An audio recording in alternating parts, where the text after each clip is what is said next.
Hello everybody, and it's awesome to be here at Design Systems Conference. Thank you very much for that lovely introduction. It was a first for me.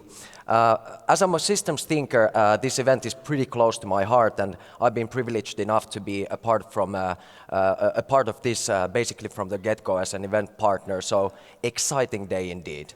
And today, my topic, design operations, but before we dive into that, just quickly about myself and a little bit of reasoning for me being here. So, as said, I'm a systems thinker, but more importantly, I'm an advocate of overall rational, target-centric, relevant thinking, and in my case, a little bit of in-depth understanding of applicability in the design and tech context. And I'm a little bit of detail-oriented, you could say, and a little bit analytical, but still not overlooking the big picture, but actually keeping that immersed there as well. And I'm really interested about the design and usability of services and products and the user experience, best practices overall, and some people even call me this kind of a how can we do this better attitude enthusiast. And coming back from a background of 10 plus years with design, business development, product management, I've been lucky enough to be involved in several digital transformation initiatives that have rolled into production and making an impact in the lives of hundreds of thousands of consumers and thousands of employees. And a lot of findings and learnings have come from these projects, and so I'm basically giving a little bit, let's say, an observatory, thoughts and points today here, as a consultant as I am. And since I started at Efficode a bit more than a year and a half ago, I've been absorbing a lot of understanding when it comes to the software development best practices, continuous delivery, and DevOps ideologies overall. And as a company that has a background with these aforementioned disciplines, and now as we acquired Adage, which is a user-centric design and research agency, we now have a true cross-functional capability in-house at Efficode. So the topic of design systems and the operations around them feel very natural and seem very natural to us. And as a company, we've done hundreds of these software development best practice maturity evaluations, or as we call them, DevOps audits. And as Adage is now a part of Efficode, we've been doing also defining design guidelines and brand guidelines for years, creating pattern libraries, and lately doing design systems as well. And in many cases, we work with our clients in a cooperation model for years, so a lot of findings from there as well. So to dive into the whole thing, I'd love if you'd take these kind of like two lenses and put them on, as I've done when coming up with these thoughts, to actually kind of align on what we're saying, or what I'm saying. So take those glasses of the brand experience and the design thinking, so to say. And at least for me, the brand experience is a combination of the customer experience, the user, and the employee experience. So actually thinking about the experience from in and outside the organization. And then the desirability, viability, and feasibility of your solutions. So even though my title says design operations, I'd love to just talk about operations that that design can have a positive impact on when enabling higher performance and greater coherence in your brand experience. So, what are we talking about when we're talking about design operations? We're talking about a way of mapping the design work against the mindset and goals of the developer operations and the needs of the business. So when you think about this basic structure of that the product is what users consume and that the experience is how it makes them feel, so I'm suggesting, and that the operations is how they're made, I'm suggesting make great operations a priority in your organization. So, and what I'm hoping you take away from my talk today here are three things. Some reasoning for your existing thoughts, maybe some validation for your assumptions, and most importantly, inspiration for experimentation. So, Right now, when we're talking about design systems, we're more or less talking about this more technical aspect of the conversation, like about this structure, things like what building blocks does a definition of a design system include, and the UI patterns and the rules of the system. But instead of thinking in the terms of the delivery date or the feature set, design systems teams, or typically called design operations teams, are there to gradually help improve the teams to make the interface consistency higher and deliver great projects to the market faster, which in turn creates increased levels of efficiency and employee satisfaction. And bear with me, the employee satisfaction part here is in my opinion crucial. So the question I'm trying to answer, at least partly here today, is how can we help leaders in organizations to facilitate cultural change, develop teams, and how the teams operate and work with partners? Because I'm not here to talk about the technical side of things, but that with any culturally transformative initiative, the key ingredient isn't tools or integration. The clue to successful operations is your people.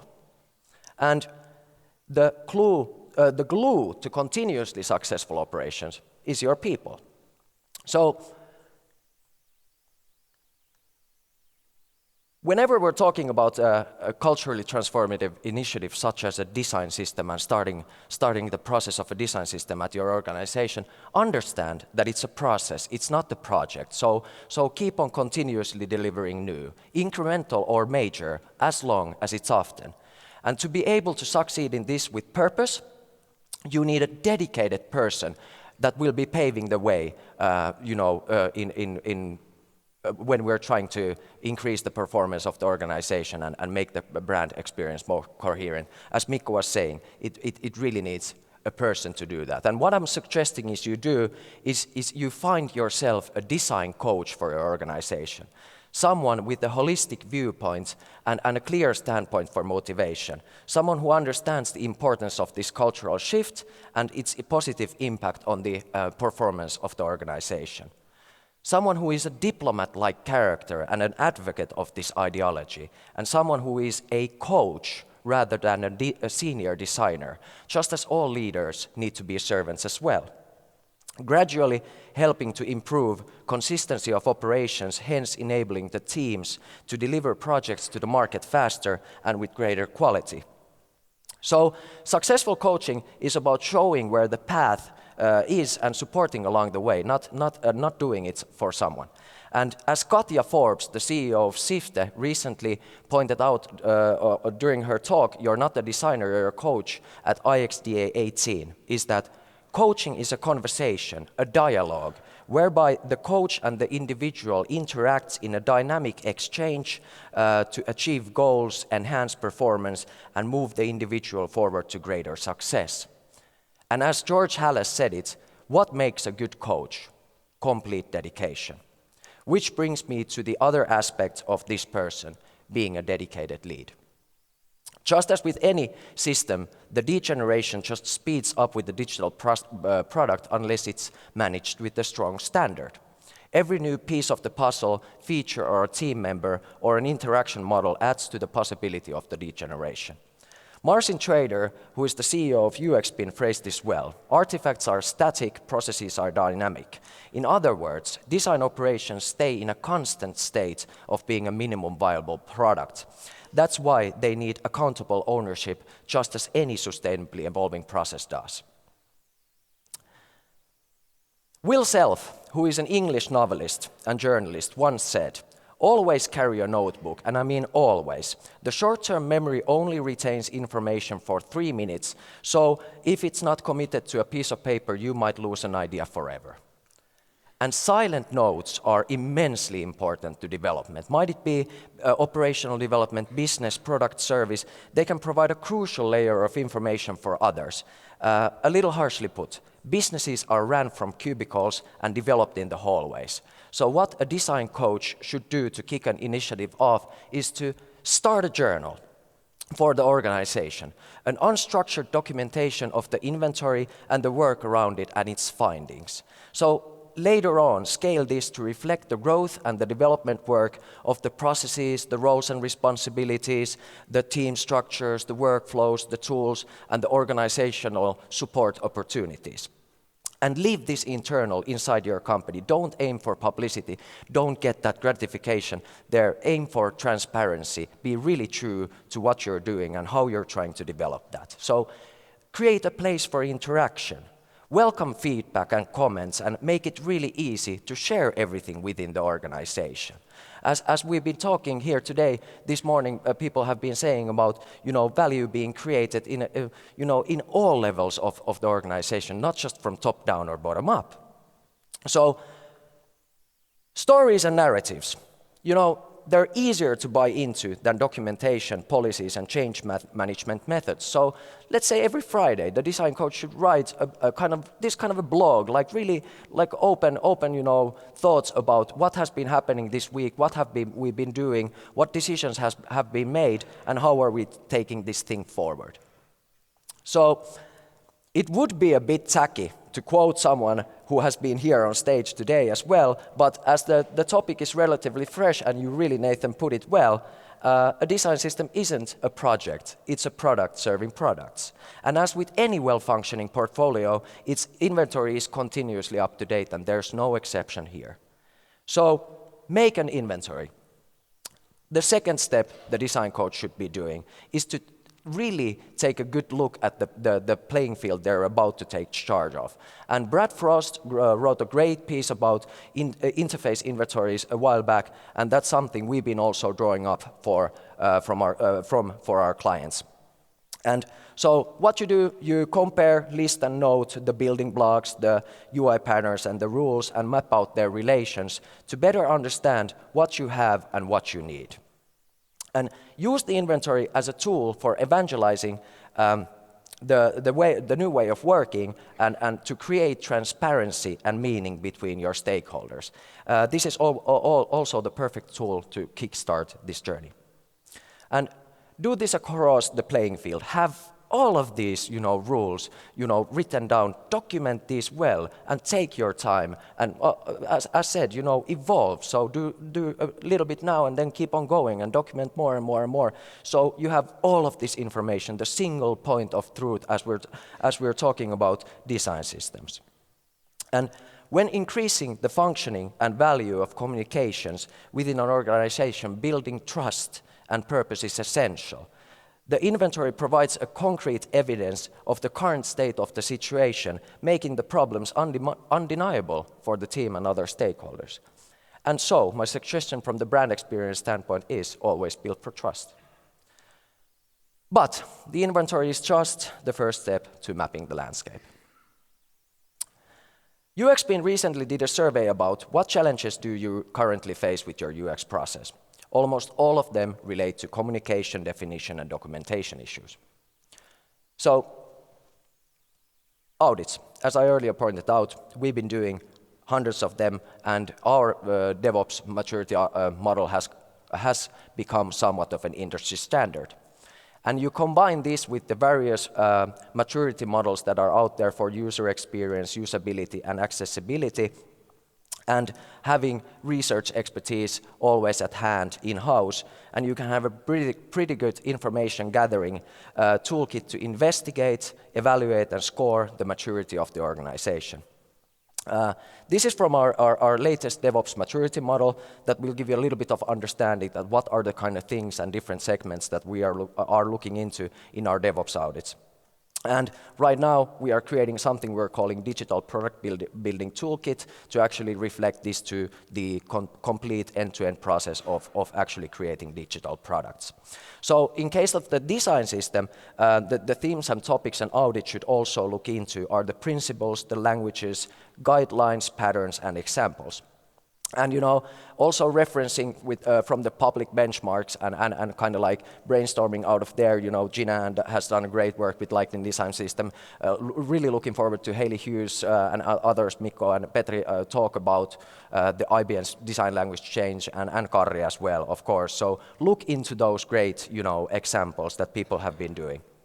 So some of the activities that an audit or you should be doing during an audit is the evaluation of the culture, the processes, team structures, organization models, the tool chain strategies you have and how you orchestrate them, and the capability of the technical infrastructure. And then you do stakeholder and partner network mapping. And this is done through user interviews and analyzing huge amounts of data through different documentation and technical specifications. After you have a clear view on the playing field and the resources you have and you lack, it's time to set the so-called long-term goals. So enter strategy and roadmap. And remember, Henry Ford really was smart about this. If I had asked people what they wanted, they would have said faster horses. It's a cliche, but it really resonates for me at least. So this is a UXPin's example of a design systems roadmap, and apparently it has been great for them. But now forget you saw that. Because don't set strategies if you don't understand your options. And when you do, stream your thinking from the best known practices that exist. Think about that brand experience, have those design thinking lenses on, and draw from the DevOps ideologies. So don't reinvent the wheel, and make the progress visible, and have a well-communicated, responsible person, your design coach, available for arising questions throughout the process. This one is one of the key factors when creating real true buy-in within the organization about this initiative that we are now in the endeavor of. So make sure you clearly communicate common goals. As Mikko was also expressing, that is very critical. And this really helps the organization to better understand what should we be doing. An initiative such as a design system is as bespoke as it gets, so there's no one-size-fits-all solution here. The culture has its impacts. Existing tools and licenses might create restrictions, at least for a while, and you need time to find that right person, that dedicated, passionate person. And there's budgeting and other resource allocation issues that you will come and face and need to handle. So, some of the key aspects of coaching. So, a design coach, what they should be doing. So, 4 things. Arrange targeted, relevant, employee group relevant trainings. These are your hands-on, really in-depth trainings and some inspirational lectures from usually outside your firm, someone who your staff looks up to and wants to listen to talk and has great thoughts. Find those people and try to get them to talk to your organization. And provide the tools and ability to continuously learn new. Inspire your people, help them pinpoint valuable educational material, and really motivate them by using the existing channels your organizations has to distribute that information and find relevant timing so that people are really motivated to learn new.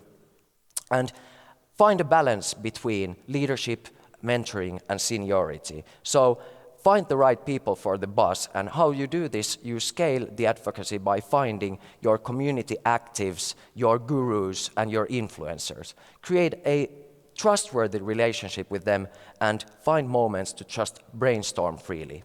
And as everybody has been talking today, who is talking about being a dedicated lead to making and taking something forward and coaching, you need to be available. Lastly, and most importantly, this is one of the design coach's main responsibilities. This can create great amounts of confidence in your people, which in turn can then turn into great innovation capabilities, for example.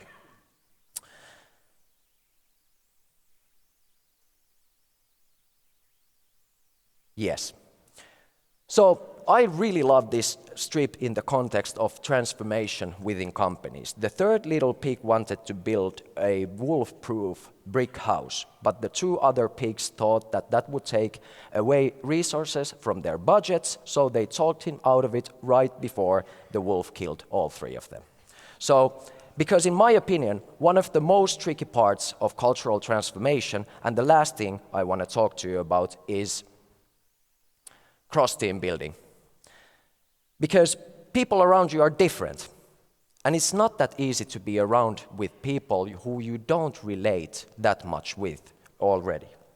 So, in order to start bridging the gap between the necessary people in quest of high performance and coherent brand experiences, what you do is you find common activities, you enable the creation of new interfaces, might then be board game nights, movie nights, you go doing sports together, you go to culture events, so many different possibilities. You benefit from the diversity, so you help create bonds through these new interfaces. Organize and host non-professional events. Let's say at Efficode, the kitchen is a very important aspect of our culture, and it's also where a lot of the bridging moments actually happen when people from different backgrounds, let's say, introduce each other to their cuisines from back home. And lead by example, motivate different teams to present their work in an understandable, meaningful way, so that, let's say, a designer like myself could really understand why I would benefit to have a conversation with the developer.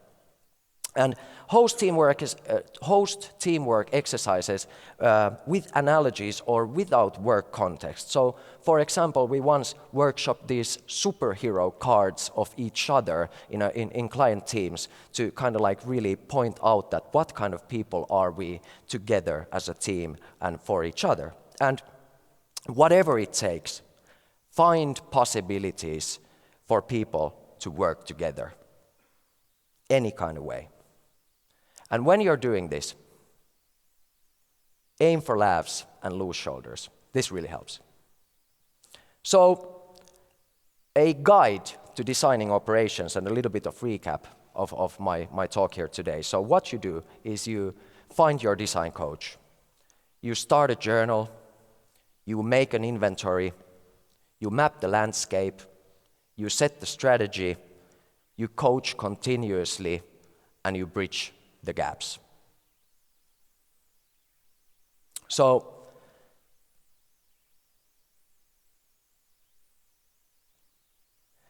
as I can just come here and say we have solved the problem of efficient collaboration in organizations and that the problem is communication. So I've kind of boiled this down to three main topics and kind of created this kind of a conversational framework for you to better understand the purposes of your future operations. So when I'm talking about what makes a high-performing organization tick, I believe it's the confidence, motivation, and accountability of your people. And what I mean about this, I mean that you have true understanding of the vision, the mission, strategy, roles, and responsibilities, that these are well known for your initiative, what you are trying to achieve. The expertise, the know-how about the tools and the environments, what's coming next, that these are also well known. And the ability, as said already today, to grow, to experiment, to challenge, to teach yourself and others. And then the meaning. What does this mean for me? What is the kind of the return of investment when we're doing this? How does this benefit me? And when this is clear, unison, as in true understanding of the meaning and purpose of what we're doing, and these in turn, in my opinion, deliver interest organically and naturally. It just comes in people. And then to be able to deliver all of these things that create that bigger purpose, you need the true feeling of responsibility of one's actions towards own and others' contribution, understood and felt as something important. And you need dedication, as in having dedicated individuals and a dedicated organization. And lastly, you need support for yourself and for others, and to understand what this means. So, the clue and glue to continuously successful operations, confidence, motivation, and accountability of your people. So, inspiration for experimentation. Looking forward to seeing some of these things in action, enabling higher performance and more coherent brand experiences in and from your organizations. It has been a true honor and a privilege to be here, share some of my thoughts and insights on the matter today. So thank you and have a great conference. Good talk. Thank you. Way to go, Kauri. Thank you so much.